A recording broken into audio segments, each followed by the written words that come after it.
Lethal Weapon was made in 1994 by GoGo for clone systems of the Nintendo Family Computer.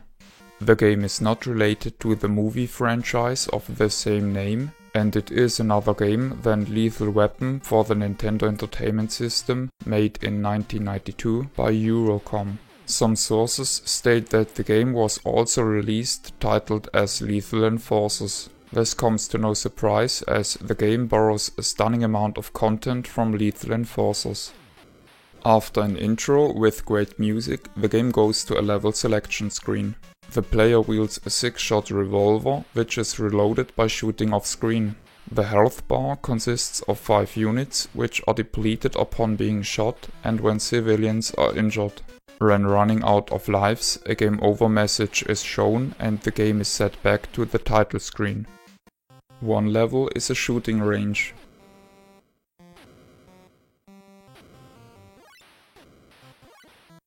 Another level is car chase themed and is concluded in a boss fight.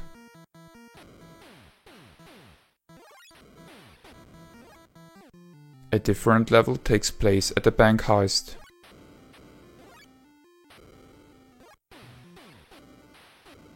One level is an underground railway.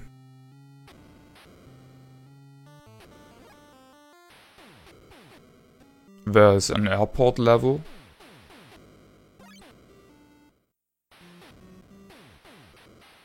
And a factory.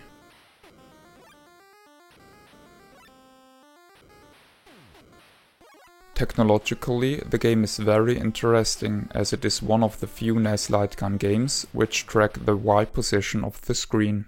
When the player fires, the game knows on which height the gun is aiming at and sends out a beam made of an from left to right progressing right rectangle. It moves until the light gun detects its presence, which is then considered as a hit.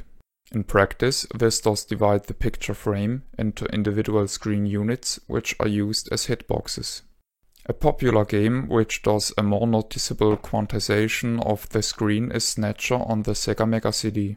That Lethal Weapon tracks the right position came as a huge surprise to me, as most sources state that Strike Wolf was the only game to do so, besides a homebrew project of Mr. Damien Jarrick. Best to my knowledge, the feature wasn't discovered before in Lethal Weapon. I had a blast playing this game. It does exactly what I seek in light gun games. It is a well-presented challenge with selectable levels and has a decent ending upon conclusion. I have to search really hard to find anything I didn't like. That is a lack of a scoring system which limits the replay value of the game. But honestly, I don't miss it much, as the game offers me enough enjoyment as it is. I think it would be unfair saying that GoGo did something evil by copying Lethal Enforcers. It is important to see that Taiwan and China have different laws on intellectual property.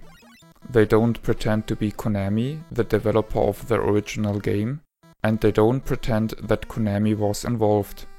In their country of origin, GoGo did nothing illegal when copying the idea, setting and look of Lethal Enforcers.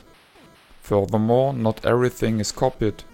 A nice example is the transporter at the end of the car chase level. This enemy vehicle is a helicopter in Lethal Enforcers. I found 3 different kind of labels. One version shows a revolver and some pictures representing the levels.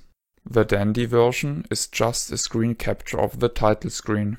The version I like the most features lovely drawn artwork and is surrounded by a golden border. My acknowledgement goes to FC Gamer, who informed me about the existence of the game and pointed me to Prince Tomato, who was willing to sell the game. Prince Tomato is acknowledged for being so kind to part from the game. This is the end of the review. My name is Ben. I thank you for viewing.